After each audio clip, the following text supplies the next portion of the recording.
You too about the big one coming up in a month. Another guy you called several of his fights, Gervonta Davis, fighting Lamont Roach, is a significant favorite.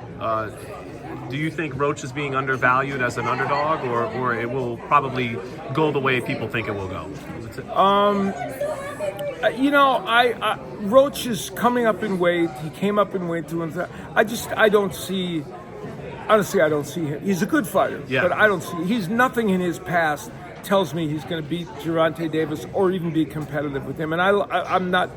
It's not a denigration of Lamont Roach. He's a good fighter. He won a title at a lower weight, and that was a surprise to some people that he did get, even though he was a good prospect. So it's just hard to imagine him beating Davis.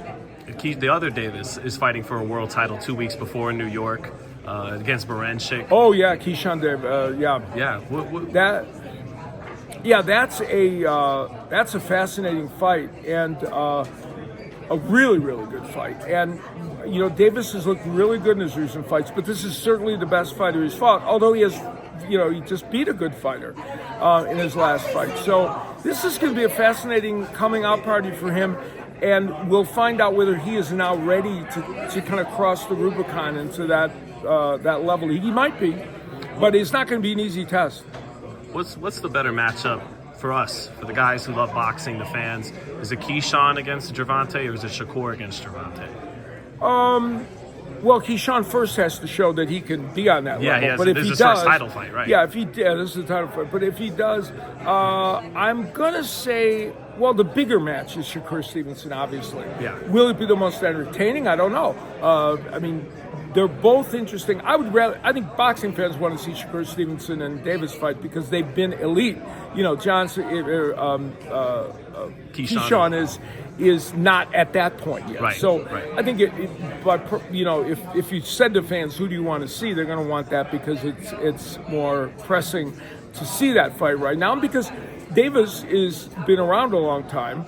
And we don't even know. I'm sure he's going to fight 3, 4, or 5 more times, but we don't know that. Who knows? He's talked about retirement. Yeah, so it's unlikely, but still, and you want to see him when he's still at his prime, and shoot Stevenson at his prime.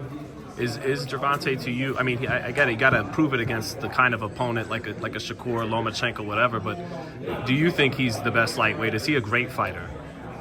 He's a really terrific fighter, yeah. And he could be the best lightweight for sure. You can make a strong case for it, and that's why I think people want to see him in against Stevenson, who had a couple performances that weren't sterling. Right. We know that. Look, let's be honest. If you're going to be honest, Gervonta Davis has fought a decent resume of fighters, but it has not been awe-inspiring. Mm-hmm. It's good. He's fought good fighters, and he beat. And you got to be fair.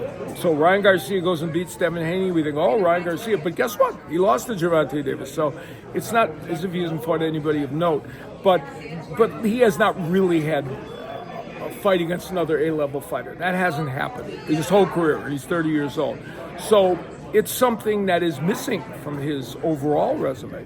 What does your gut tell you will happen when that moment does happen? Hopefully, inevitably. Well, I'm sure he will rise to the occasion and be very good.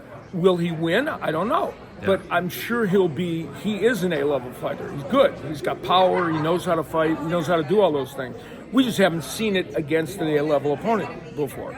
And so that's why people want to see it. But he's very good. He's obviously terrific. And lastly, how's everything going with you, brother? Good. I'm enjoying life. I'm getting to do, about a fight a month or so on DAZN with my new broadcast home these days, and doing my YouTube show on the Salida Promotions YouTube channel, and continuing to do music shows. So I've been active with all those things, and hopefully still contributing to boxing and giving boxing fans my expertise, which, in my humble opinion, has not diminished in any way, shape, or form, though other people may suggest otherwise. I wouldn't say who, but what a-hole is saying this stuff. Pardon? Point him out to me. Where's he? No, I won't point anybody out. But I don't think my skills have diminished one iota, and I'm happy to participate in, in boxing broadcasts and on the shows I'm doing. So I have fun doing it.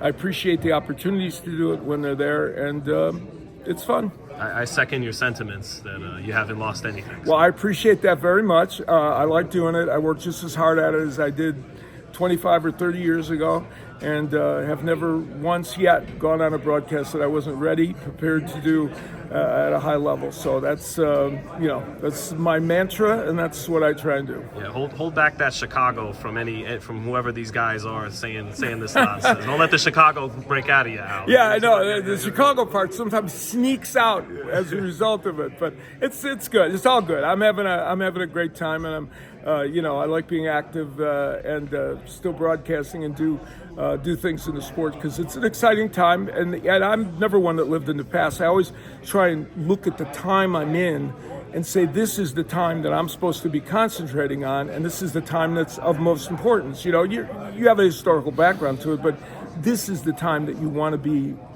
telling people what you're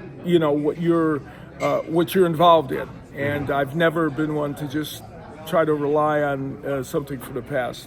Thanks so much, Hal. Thank you for your time.